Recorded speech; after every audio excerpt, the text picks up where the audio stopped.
안녕하세요, 여러분. 근대교회사 강의에 오신 것을 환영합니다. 오늘은 근대교회사 세 번째 시간으로 종교개혁 이후에 대해서 생각해 보겠습니다. 종교개혁 이후에 어떠한 사건들이 일어났었는가 하는 것입니다. 종교개혁과 르네상스는 모두 개인주의와 자본주의의 성장, 그리고 중세교회의 비판으로 시작되었습니다. 그러나 본질적인 면에서 둘은 서로 달랐습니다. 즉, 르네상스의 본질은 현세를 즐기고 초자연적인 것에 대해서 무관심한 것이었지만, 종교개혁은 내세와 영적인 면을 중시했습니다. 르네상스가 부흥시키려는 것이 그리스와 로마였다면, 종교개혁자들이 부흥시키려는 것은 바울과 어거스틴이었습니다. 무엇보다 르네상스가 중세의 구조를 인정했다면, 종교개혁은 중세의 제도와 교리를 철저하게 뒤엎는 것이었습니다. 따라서 진정한 의미에서 근세는 종교개혁이 이루어짐으로 시작되며, 실질적인 면에서 본다면 근세는 종교개혁의 1세대가 사라진 16세기 중반에 시작되었다고 볼 수 있습니다. 왜냐하면 이때 가서야 중세를 지배하던 캐톨릭 교회의 보편성이 그 기반을 상실하게 되는 아우구스부르크 화의, 아우구스부르크 인터림 혹은 피스 오브 아우구스부르크, 이 조약이 맺어지게 되기 때문입니다. 그래서 오늘은 근세에서 현대로 이어지는 선상에서 중요한 역할을 했던 여러 혁명적인 사건을 다루려고 합니다. 먼저 아우구스부르크 화의입니다. Peace of Augsburg. 독일에서 개신교가 정식으로 발족된 해는 슈말칼덴 동맹, 이것은 독일 지방의 개신교 제후들과 도시들이 로마 캐톨릭의 탄압에 저항해서 자기 방위를 위해서 결성한 동맹입니다. 이 슈말칼덴 동맹이 맺어진 1531년으로 볼 수 있습니다. 이 당시에 독일의 개신교라고 하면 루터파를 의미합니다. 이 루터파는 대내외적으로 적이 많던 칼 5세가 지닌 정치적인 약점 때문에 별 어려움이 없이 신앙을 지킬 수 있었습니다.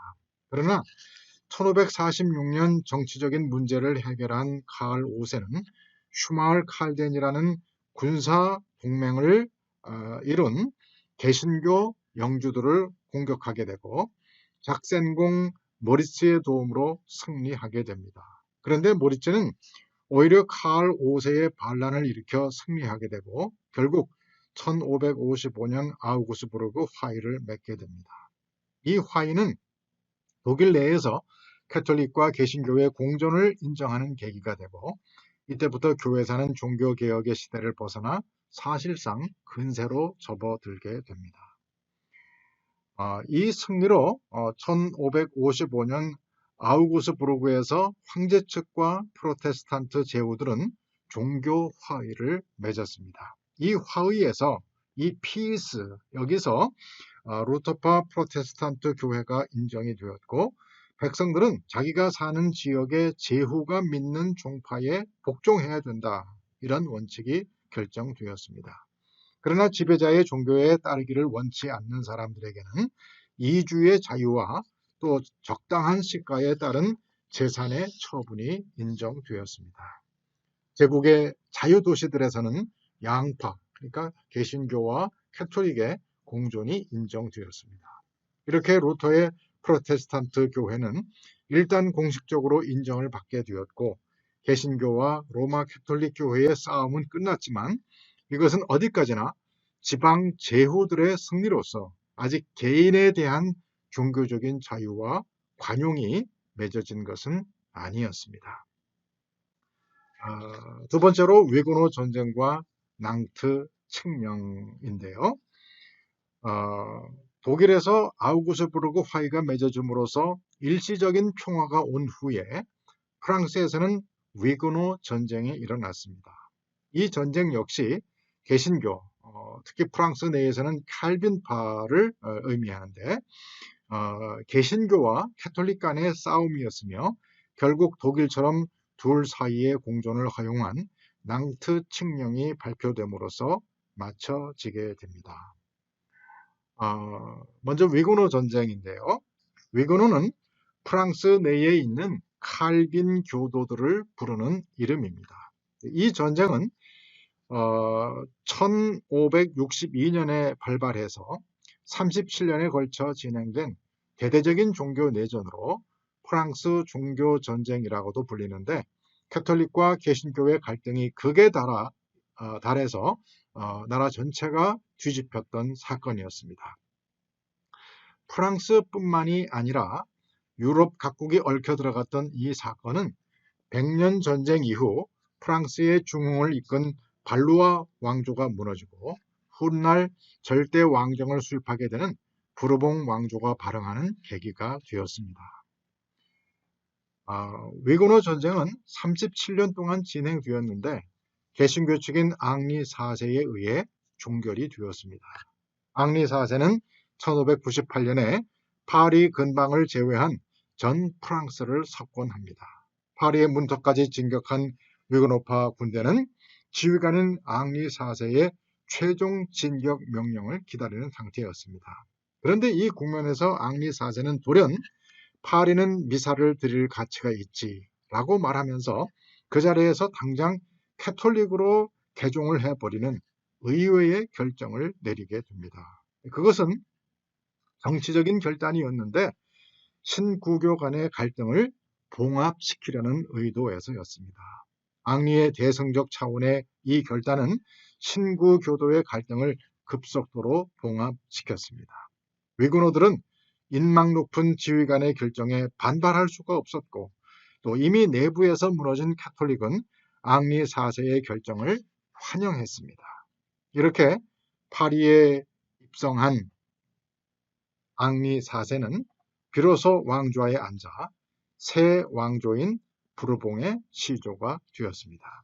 이 전쟁의 마침표를 찍은 것은 1598년의 낭트 칙령이었습니다.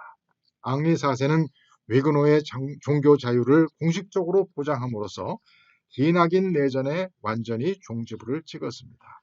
그리고 이후 12여 년간 훌륭히 내치와 외교를 수행하여 프랑스를 재차 중흥시켰습니다. 이제 두 번째로 낭트 칙령인데요. 이 낭트 칙령은 앙리 4세가 1598년 4월 13일 선포한 칙령으로 프랑스 내에서 카톨릭 이외에도 칼빈주의 개신교 교파인 위그노의 종교적 자유를 인정했습니다. 이로써 앙리 4세는 위그노 전쟁을 끝내고 개신교와 캐톨릭 교도 사이에서 화합을 도모하였습니다. 낭트 칙령은 위그노에게 광범위한 종교적 자유를 주었으며 개인의 종교적 믿음과 사상의 자유를 인정한 첫 사례로 꼽힙니다. 두 개의 공중된 문서로 작성된 이 칙령은 파리를 제외한 다른 지역에서 개신교도가 모여 예배를 할 수 있으며 또 개신교도들을 보호한다는 내용을 담고 있습니다. 이 낭트 칙령이 선포됨으로써 개신교 탄압의 법률은 폐지되었고 위그노는 신앙의 자유를 인정받게 되었습니다. 낭트 칙령의 선포로 위그노 전쟁이 종결되었습니다. 이 낭트 칙령이 선포되자 교황 클레멘스 8세는 개신교의 신앙의 자유를 허락한 낭트 칙령에 대해서 세상에서 가장 사악한 것이다, 그렇게 즉각 비난을 했습니다. 이 낭트 칙령이 폐지되게 되는데요. 루이 14세에 의해서 폐지가 됩니다. 루이 14세는 1685년 10월 18일 퐁덴블로 칙령을 내려서 낭트 칙령을 폐기했는데 그 이유는 캐톨릭만을 국교로 인정함으로써 절대 왕정에 대한 교황의 지원을 받고자 했기 때문입니다. 이렇게 되자 위고노들은 신변 보장을 받지 못하게 되었고 많은 수가 해외로 이주하였습니다. 1685년에서 1689년 사이에 해외로 이주한 위근호는 20만 명에서 30만 명에 달한다고 합니다. 주로 상공업에 종사하는 부르주아 계급이었던 위근호들이 재산을 쌓들고 해외로 이주를 하자 경제가 마비되는 지역이 속출했다고 합니다. 이렇게 해외로 이주한 위근호의 상당수는 네덜란드, 영국과 프로이센을 비롯해서 북아메리카까지 퍼져나가 새로운 지역에 정착을 하게 됐습니다. 그러나 프랑스 내부에서 캐톨릭과 위근호의 충돌은 계속되었습니다. 결국 낭트 칙령에서 보장되었던 위근호의 자치권은 1627년에 알레 화약에 의해서 신앙의 자유를 제외하고 전부 사라져 버렸습니다. 그리고 1685년 루이 14세가 통덴플로 칙령을 내리면서 위근호들의 모든 권리를 박탈하자 남아있던 신교도들은 이 위근호들은 대부분 떠나거나 싸웠습니다. 하지만 그마저도 진압된 이후 유럽에서 신구교도 간의 전쟁은 멈추게 됩니다. 현재 프랑스에는 약 80만 명의 신교도가 남아 있습니다. 그리고 약 100여 년 후인 루이 16세가 관용 칙령을 선포한 1787년 이후에야 프랑스에서는 개신교가 다시 신앙의 자유를 인정받게 되었습니다. 여기서 아우구스부르크 화약과 낭트 칙령을 한번 비교해 보겠는데요. 공통점은 둘 다 신구교가 공존하는 길을 열었다는 것입니다. 그리고 차이점은 전자 아우구스부르크 화의가 지역을 신구교로 나누었다면 독일에서는 신교를 믿는 지역, 구교를 믿는 지역 이렇게 나누어졌다면 후자 프랑스에서 있었던 낭트 칙령에서는 신구교가 공존을 했다는 것입니다. 그리고 전자는 독일에서 영주권 강화, 그 지방 제후의 권력을 강화하는 그런 계기가 되었고 또 이 후자 낭트 칙령은 프랑스가 근대 중앙 집권적 국민국가로 발전하는 그런 계기를 마련해 주었습니다. 아우구스부르크 화의나 낭트 칙령은 모두 공존의 원칙을 근본으로 하면서 근대 사회의 기본적인 틀을 제공하게 됩니다. 다만 독일에서는 영주의 권한이 강화됨으로 인해서 통일이 19세기에나 이루어진 반면에 프랑스에서는 왕권이 강화됨으로써 프랑스가 중앙집권적 국민국가가 되는 그런 계기가 되었다 하는 점이 다른 점이 되겠습니다. 그 다음에는 이제 네덜란드에서의 칼빈주의를 생각해 보도록 하겠습니다. 칼빈주의는 그것이 어떤 하나의 이상은 아니라고 할지라도 세계의 다른 국가로는 네덜란드에 깊이 파고들었고 많은 영향을 미쳤습니다. 네덜란드는 칼빈주의적인 삶, 사고, 부흥의 중심지였고 네덜란드의 칼빈주의는 여러 세기에 걸쳐서 이 개혁교회에 많은 공헌을 했습니다. 칼빈주의는 16세기에 스페인으로부터 독립을 쟁취하기 위해 투쟁할 때 용기와 신앙의 모범을 제공했으며 또 17세기 초에 열린 도르트 교회 회의에서 아르미니스 주의의 위협에 맞서 싸웠습니다. 칼빈주의 이전의 그 네덜란드 안에서의 개혁인데요. 로마 캐톨릭 교회를 개혁하려는 관심은 종교 개혁이 시작되기 전에 이미 네덜란드에 깊이 뿌리 박혀 있었습니다. 오랜 역사에 걸쳐 교회 내의 악습을 개혁하라는 요구가 프로테스탄트 종교 개혁을 성공시킬 수 있는 토대를 마련했습니다. 다수의 네덜란드인이 추종했던 첫 번째 프로테스탄트의 형태는 제세례파였습니다. 아나베프티스트, 우리가 이제 지난 시간에 생각을 했던 거죠. 이 초기의 제세례파들은 네덜란드 대중에게 깊이 뿌리를 내렸고 로마 캐톨릭 당국의 박해를 견뎌내었습니다. 제세례파는 1530년대와 1540년대의 네덜란드에서 주도적인 형태를 띠고 있었지만 결국에는 칼빈주의가 네덜란드 개혁의 가장 보편적인 모습으로서 제3례파를 대신하게 되었습니다.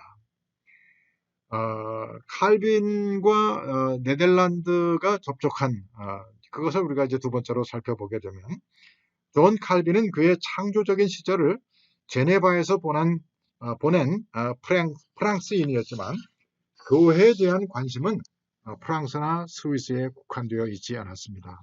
그가 쓴 수많은 서신은 네덜란드를 비롯한 유럽 전역에 개혁운동을 진출시키려는 관심이 표현되어 있습니다. 또한 그는 개인적인 차원에서 저지대 국가들과 밀접한 관계에 있었습니다. 칼빈의 저서들은 네덜란드의 개혁적인 신앙을 퍼뜨리는 데 매우 중요한 역할을 했습니다. 기독교 강요 최종판이 1560년 네덜란드어로 번역되었는데 이것은 아마도 당시 가장 영향력 있는 책이었을 것입니다. 또한 1543년에 쓴 로마 캐톨릭 교인들 사이에서 복음의 진리를 아는 신앙인이 무엇을 해야 하는지 알려주는 짧은 논문이라는 글에서 칼빈이 표현한 그리스도인의 삶에 대한 비전은 네덜란드의 개혁교회에 심대한 크고 깊은 자취를 남겼습니다. 이 논문에서 그는 희생의 대가가 무엇이건 삶은 하나님의 영광을 위해서 살아야 한다. 희생의 대가가 무엇이건 삶은 하나님의 영광을 위해 살아야 한다 하는 유명한 주장을 하게 됩니다. 그 다음에는 순환받는 교회들인데요. 1540년대부터 1560년대에 교회들은 박해를 당했습니다. 그럼에도 불구하고 이 시대에 두 가지 특징이 나타났는데 첫째로 개혁교회 내부의 실천과 교리에 대한 현저한 입장 차이가 드러났으며 둘째로 개혁교회가 박해에도 불구하고 회원 수나 조직 면에서 현저하게 성장했다는 것입니다. 1560년대 후반에서 1570년대 초반에 네덜란드 개혁교회 사이에 더 큰 조직과 교리적 권정을 위한 중요한 운동이 등장하였고 결연한 노력으로 교회에 대한 칼빈의 비전이 이루어졌습니다. 개혁교회의 통일성과 번영에 대한 관심은 1571년 프리슬란드 엠덴에서 모인 전국 교회 회의 소집에서 절정에 이르게 됩니다. 이 교회 회의는 공식적으로 네덜란드 개혁교회의 질서의 기틀을 마련하게 됐습니다. 또한 교회를 위한 교리적 규범으로서 벨기에 신앙 고백과 교리 문답을 채택했습니다. 이 신앙 고백문은 존 칼빈의 감독 아래 쓰여졌던 1559년에 프랑스 신앙 고백문을 주로 모범으로 삼았는데 여기서 개혁주의 기독교의 성경적이고도 보편적인 성격을 증명해 보이려고 했습니다. 네 번째는 새 국가에서의 교회인데요. 네덜란드의 정치 제도는 매우 애매모호한 상태였습니다. 1584년 북부 7개의 주로 구성된 연합주는 스페인과의 전쟁이라는 긴박한 상황에 대처하는 가운데 공화국으로 발전을 하게 되었지만 연합주들이 실제로 독립을 쟁취한 1608년까지 전쟁은 질질 끌게 됐습니다. 연합주에서의 개혁교회의 위치 또한 역시 불확실했습니다. 전국 교회의 소집 문제를 놓고 국가와 교회 사이에 잠재적인 투쟁이 있었음에도 불구하고 개혁교회는 그 규모에 맞지 않는 상당한 권력을 지니고서 각 주들의 종교 업무를 빠르게 장악해 나갔습니다. 개혁교회가 힘을 행사하게 된 것과 교회와 국가가 몇 가지 문제에 대해서 긴밀하게 협력했다고 하는 것은 교회가 공식적으로 국가교회가 되었음을 의미하지는 않았습니다. 교회와 국가가 어떤 문제에 관해서는 친밀하게 협력을 했던 반면에 교리적인 권직 문제에 있어서는 긴장 관계가 계속되었습니다. 여기서 이제 중요한 아르미니우스와의 대결이 이제 나오게 되는데요. 연합주의 교회와 국가 간의 긴장은 16세기에 상대적으로 좀 완화가 되었습니다. 그러나 네덜란드 사회를 분열과 대립으로 몰고 갈 수 있는 일이 발생을 하게 되었는데 이른바 아르미니우스 논쟁으로 알려진 사건입니다. 이 논쟁은 매우 격렬해서 연합주들을 내란 직전까지 몰고 갔습니다. 아르미니우스는 하나님의 선하심과 은총을 유지하는 데 관심을 가졌고 타락 전 예정설이 하나님을 죄의 창시자로 만들려 한다. 그렇게 우려를 했습니다. 그는 기독교 생활에서 믿음과 성결이 중요함을 강조했고 칼빈주의 신학의 몇 가지 요소들이 도덕을 와해시킨다라면서 우려를 했습니다. 또한 그는 믿음에 이르기 위해서 특별한 은총이 필요한 것인지에 대해서 의문을 제기했고 성도의 견인에 관한 교리에 이의를 제기했습니다. 이 알미니우스가 죽은 뒤에 그의 추종자 요한 위텐보가르트가 이끄는 43명의 아르미니우스 주의자 목사들은 1610년에 회합을 가지고 탄원서, 즉 항변서를 작성했고 자신들의 지위를 보호해 줄 것을 네덜란드 정부에 요청을 했습니다. 그들은 자신들의 견해를 5가지로 천명을 했는데 그 내용은 다음과 같습니다. 첫째, 하나님께서 복음을 믿을 자를 미리 아시고 그들만 자기 백성으로 선택, 예정하신다. 여기서 복음을 믿는 것이 선택의 조건이 된다. 여기 밑에 이제 그 초록색으로 된 자막은 이건 아르미니 칼빈의 이제 입장입니다. 그래서 이 아르미니스주의와 칼빈주의를 이렇게 대조시키기 위해서 이렇게 참고로 했으니까 그렇게 아시면 되겠습니다. 그다음에 두 번째로 그리스도는 모든 사람을 위해서 죽었다.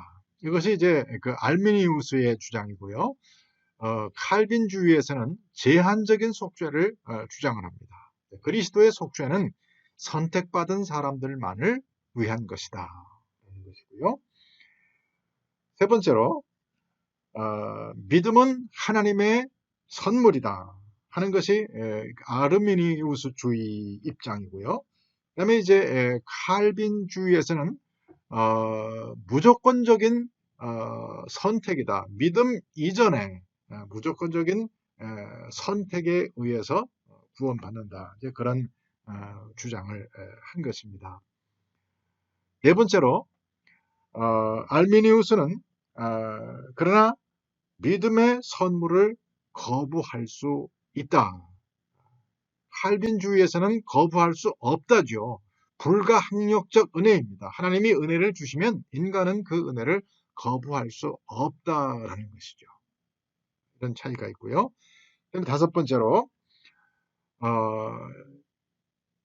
신자는 인내로서 자신의 구원을 이루어 가야 하며 하나님께서는 그러한 신자를 붙들어 주신다 하는 것이고 칼빈주의에서는 성도의 견인이라는 말을 쓰고 있는데 선택을 받은 사람은 심판의 자리로 떨어지지 않고 구원이 반드시 성취가 된다. 타락할 가능성도 없고 이미 선택을 받았으면 반드시 구원을 받게 된다. 그런 주장이 됩니다. 이러한 그 주장, 문서는 엄격한 칼빈주의자들에게 격렬한 반발을 일으켰고요. 소위 반항변서로 일컬어지는 7개항의 진수를 나오게 했습니다. 이때부터 항변파와 반항변파 이 두 집단이 당시 네덜란드 사람들에게 널리 알려지게 되었습니다. 그 결과로서 도르트 교회 회의가 열리게 되는데요. 아르미니우스 논쟁을 종결짓기 위해서 1618년 11월 도르트에서 전국 교회 회의가 수집되었습니다. 네덜란드 칼빈주의자들은 항변파의 5가지 조항에 대한 응답으로 3, 4조항을 하나로 묶어서 다음과 같이 선언을 했습니다. 첫째, 하나님이 선택하는 목적은 죄인의 유전이나 행위에 의해 구애받지 않는다. 둘째, 그리스도의 죽음은 세상을 구원하기에 충분하지만 오직 선택된 자들에게만 그 효력이 발생한다. 셋째, 타락한 인간은 자력으로 자신을 구원할 수 없기 때문에 절대적으로 저항할 수 없는 성령을 선택된 자에게 믿음의 선물로 준다. 넷째, 의롭게 되고 중생된 이들은 끝까지 견인되고 영화된다. 바로 전 페이지에서 아르미니우스주의자들의 그 주장과 칼빈주의자를 비교할 때 이미 다 나왔던 그런 내용입니다. 이 도르트 교회 회의는 네덜란드 개혁교회의 신학에서 정통 칼빈주의의 승리를 확정지었고 칼빈주의가 힘을 받고 갱신될 수 있는 바탕을 제공하게 되었습니다. 그 다음에 이제 경건주의와 스콜라주의입니다. 도르트 교회 회의는 그 밖에도 교인들의 경건 생활을 장려했고 교회의 신학을 명료화했으며 네덜란드 경계를 넘어 복음을 전파하라는 선교의 명령을 발전시켰습니다. 교회의 도덕적, 영적 생활을 증진시키려는 노력과 개혁 신학을 설명하고 다듬는 것은 로마 캐톨릭 교회 등에 대항하기 위해서 필요 불가결했습니다. 당시의 개혁교회 신학자들은 새롭게 대두되던 데카르트의 철학적 도전에 직면해서 스콜라주의적인 방향으로 나아갔습니다. 여덟 번째, 보에티우스인데요. 이 사람은 네덜란드에서 가장 뛰어난 신학자였고요.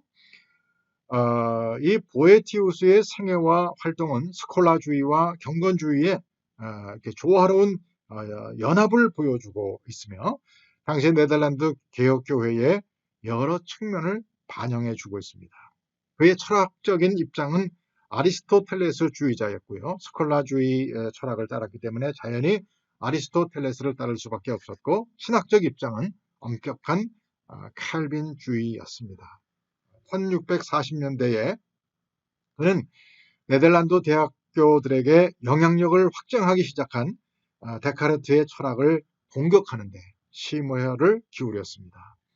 이 보에티우스는 새로움, 다양성 이런 것을 반대하고 엄격한 그 반대 입장을 견지하면서 완전한 개혁주의 사회에 대한 자신의 이상을 부단하게 추구했습니다.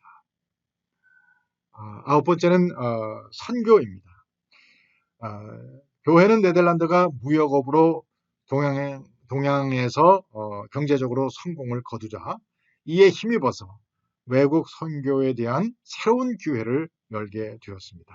동방이 그들에게 열리자 교회는 선교의 사명에 눈을 뜨게 되었습니다. 보에티우스 같은 경건주의자들은 교회의 사역에서 선교의 중요성을 강조했고 결과적으로 네덜란드 사상가들에게서 처음으로 프로테스탄트 선교론이 나오게 되었습니다. 마지막으로 이제 30년 종교 전쟁을 살펴보겠습니다. 30년, 30 years war, 30년 동안 이제 일어났던 그런 전쟁인데요. 1618년에서 1648년까지요. 이 전쟁의 발단과 전개는 유럽에서 로마 캐톨릭 교회를 지지하는 국가들과 개신교를 지지하는 국가들 사이에서 벌어진 그런 전쟁이 바로 이 30년 종교 전쟁입니다. 유럽뿐만이 아니라 인류 전쟁사에서 가장 잔혹하고 사망자가 많은 전쟁 중에 하나였고 사망자 수는 800만 명이었다고 하는데 그 당시 그 유럽 인구가 한 2천만 명 정도 좀 넘었고 이 전쟁으로 인해서 약 한 3분의 1이 줄어드는 유럽 인구의 3분의 1이 줄어드는 그런 비극이 있었습니다.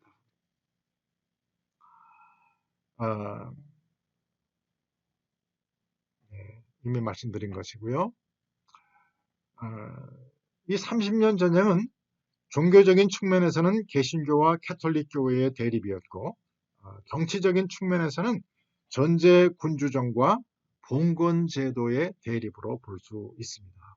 이 전쟁은 신성 로마 제국과 그 종교 정책을 지지하는 제후국 및 반대하는 제후국 간의 전쟁이었으나 거의 대부분의 강대국이 개입하면서 규모가 커지고 각국의 이해관계가 교차하는 근대적인 전쟁으로 발전하였습니다.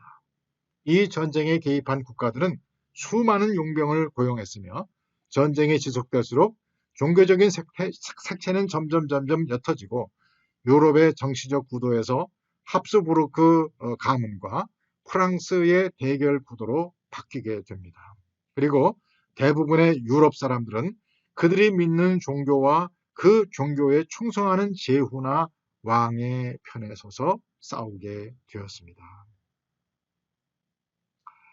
이 전쟁은 새로 선출된 신성 로마 제국 황제 페르디난트 2세가 그의 영토에서 반종교 개혁을 시행하려고 함으로써 발발을 했습니다. 그는 로마 캐톨릭을 그의 국민들에게 강요했습니다. 그러자 북부의 프로테스탄트 국가들은 아우구스부르크 화의에서 보장받은 종교 선택의 권리가 무시된 것에 분노를 했고 개신교 제후 동맹을 결성해서 이에 반대했습니다. 페르디난트 2세는 그 이전의 황제였던 루돌프 2세에 비해서 독실한 캐톨릭 신자였고 친캐톨릭 성향이 강한 정책을 폈습니다. 이러한 정책들은 북유럽과 중앙유럽의 공포를 조장했고 오스트리아 지역에 있던 개신교 국가 보헤미아 왕국이 반란을 일으키는 계기가 되었습니다. 이들은 합스부르크 가문에 반대해 프리드리히 5세 폰 팔츠 선제후를 그들의 왕으로 선출했습니다. 프리드리히 5세는 제후 동맹의 승인 없이 왕위를 받아들였는데 로마 캐톨릭이 대부분이었던 남부의 제후국이 이에 반대를 하게 됐습니다. 그래서 이들은 바이에른 선제후를 중심으로 페르디난트 황제를 지지하기 위해서 캐톨릭 제후 연맹을 결성했습니다. 그래서 1620년 백산 전투, 화이트 마운틴 전투에서 황제군은 반란군을 제압을 했으나 유럽의 개신교 국가들은 이것을 비판을 하면서 나서게 됩니다. 보헤미아에서 캐톨릭군의 잔악 행위가 계속 이어지게 되자 작센 선제후국이 마침내 개신교 제후 동맹의 지지를 표하면서 이들과 함께 싸웠습니다. 같은 합스부르크 가문이었던 스페인이 신성 로마 제국을 지지하면서 전쟁에 참여를 하자 이에 대항해서 여러 목적을 가진 개신교 국가들이 신성 로마 제국에 대항해서 전쟁에 참여했습니다. 당시 팔츠 선제후와 인척 관계였던 잉글랜드 왕국이 1625년에 전쟁에 개입했고 홀스타인의 영지를 보유하고 있던 덴마크, 노르웨이가 같은 해 자신의 영지를 지키기 위해서 전쟁에 참여했습니다. 당시 스페인에 맞서 독립전쟁을 치르고 있던 네덜란드 공화국도 전쟁에 본격적으로 개입을 했고 신성 로마 제국 내 개신교 국가였던 독일 지역의 제후들이 본격적으로 전쟁에 참여를 했습니다. 이후 덴마크의 패배 후에 이를 대신해서 스웨덴이 전쟁에 개입을 했습니다. 스페인과 신성 로마 제국 사이에서 계속 포위당하고 있던 캐톨릭 국가인 프랑스 왕국도 스웨덴 제국 및 오스만 제국과 동맹을 맺고 1635년부터 개신교 편으로 참전을 했습니다. 30년 전쟁은 독일 전역을 기근과 질병으로 파괴했습니다.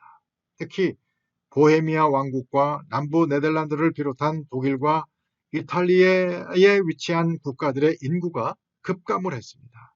용병과 병사들 모두 기여금을 받기 위해서 공원을 위장하거나 마을을 약탈했으며 점령당한 영토 거주민들의 생활고는 점점 더 심해지게 됐습니다. 참전국 대부분은 파산 위기에 몰렸지만 유럽 내부에서는 신흥 강대국들이 등장하기도 했습니다. 1648년 베스트팔렌 조약 이후 네덜란드 공화군 독립을 공인받은 이후 급격히 성장을 하게 되지요.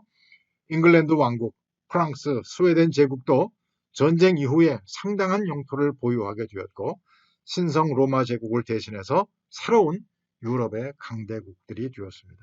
이후 17세기 후반 신성 로마 제국의 권위는 추락을 하게 됩니다. 이제 이 30년 전쟁의 결과로 맺어진 베스트팔렌 조약, 웨스트팔리아 조약, 영어로는 Peace of Westphalia 이렇게 되어 있죠. 신성 로마 제국에서 일어난 30년 전쟁을 종식시킨 조약이 이 웨스트팔렌 조약인데 스페인, 프랑스, 스웨덴, 네덜란드, 신성 로마 제국 황제 페르디난트 3세 그리고 각 동맹국 제후들과 신성 로마 제국 내 자유 도시들이 이 조약에 참여를 했습니다. 웨스트팔렌 조약은 최초의 근대적인 외교 회의를 통해서 나온 것으로 국가 주권 개념에 기반을 둔 새로운 질서를 중부 유럽에 세웠습니다.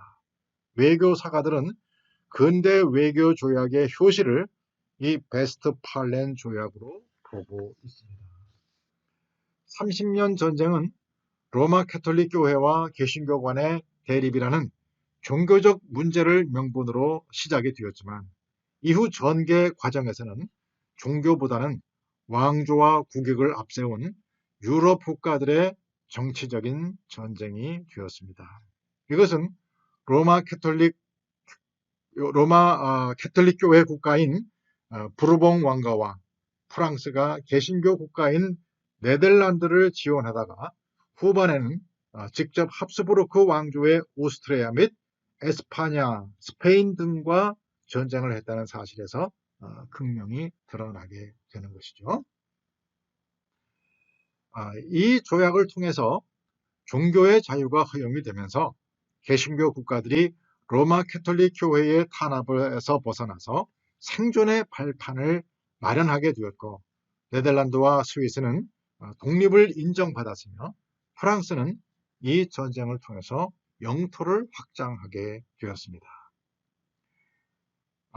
이 조약으로 각 제국령의 지배자들은 각자 자신의 종교 신앙을 결정할 수 있게 되었습니다. 개신교와 로마 캐톨릭은 법 앞에 동등하게 평등하게 규정되었으며 개혁교회도 법적으로 인정을 받게 되었습니다. 이처럼 종교개혁 이후에 많은 전쟁들이 있었고 그 전쟁을 수습하기 위한 조약들이 있었으며 그로 인해서 종교의 자유들이 인정이 되고 유럽은 캐톨릭이 지배하던 중세를 벗어나서 근대 사회로 진입하게 되고 근대 사회의 모습으로서 발전을 하게 되는 것이죠. 오늘은 여기까지 하고요. 이 영상을 보신 우리 학생들은 이 영상을 요약해서 한 페이지로 요약해서 저에게 이메일로 보내주시기를 바랍니다. 감사합니다.